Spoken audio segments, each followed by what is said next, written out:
This is the old man here again. We had us a real good race weekend this last weekend. It's cold, January in Michigan. The Insta360 worked even after we strapped it on the bike here.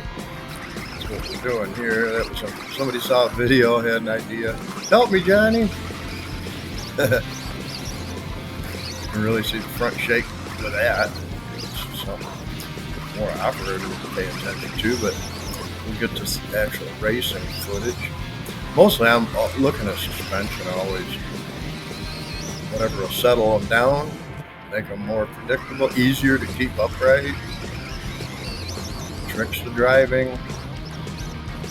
We do talk to each other. All these, I can tell you, all four of these bikes have front forks travel limited. I think three of them are 10 millimeters, and then the two that I have are 11.5. Tried as much as 20, kept backing it down.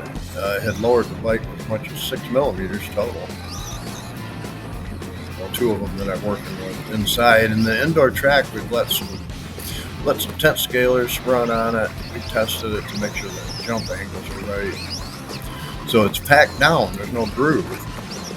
It's cold and dry. The surface is really hard and slick. I ended up going to the gnarlier knob, the MX 33 on the back, which I have on the front of both of these. And Mark ended up doing that too. We're the only two that had that back tire. But it's weird. Mark ended up taking the overall. Jeff was second. I got a third. The times were really close. The races ended up probably 20-second window overall. Couldn't quite get into the 17-lap pace of my really good runs that I had. Three of them, my batteries quit about 6.5 minutes in. But I'm looking at the mounts. I missed a couple of them already. Watching it, they all looked. They've all adjusted their suspension repeatedly. Tried different things with it.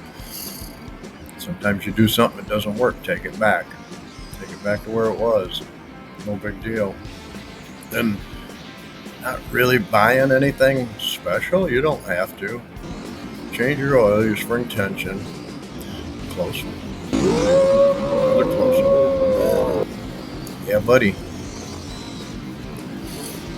We had a good time with it. So I sped some of it up, slowed some of it down. I slowed down the landings, trying to look at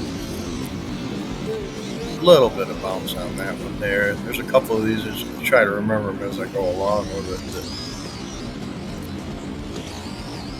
If they sit and stay, quick little double I noticed out of Jeff's there on the back.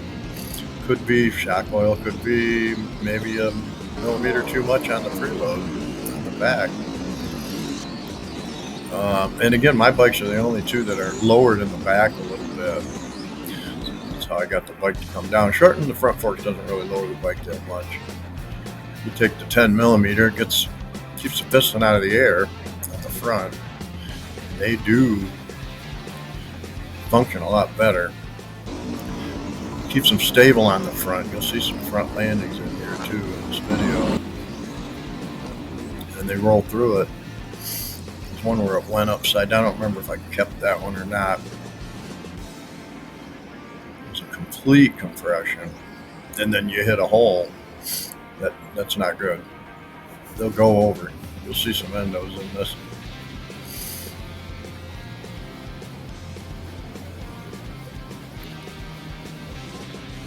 Thought we were going to get all four of them over it there. Nope. Then we get together, and that's screwed. I had to lead right there, and then just whatever, jumped in the other lane. I didn't lose the lead, but I think eventually I do, or the battery quit on this one. This was a pretty good run for me, I thought. I didn't video them all.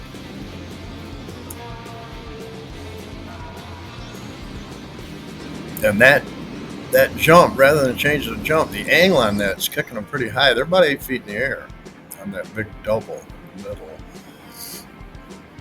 And so the landing was really was tough on them because they were up so high. And versus changing the angles, I talked to Tony about that with the track. I was like, no, adjust your machine. Make a change on that for the track. It doesn't take that long. It doesn't take that much to change it. So here I'm in the I got the orange bike going, and I may have missed that earlier that I had switched, but it's different race. Get a slow-mo of it coming up.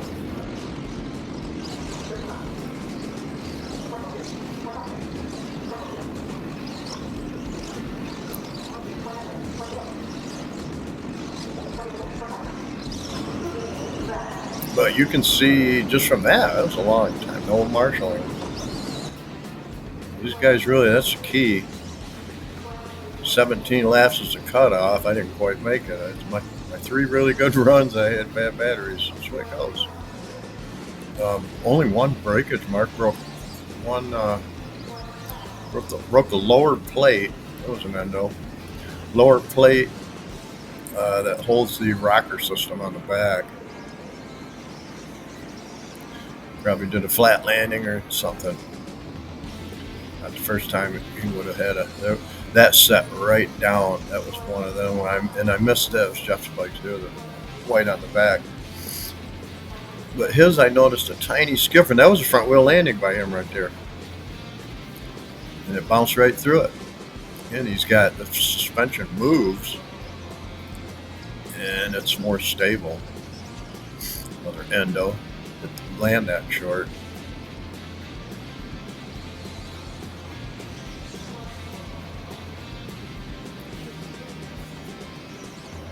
Had some helpers marshalling for us because we only had 4.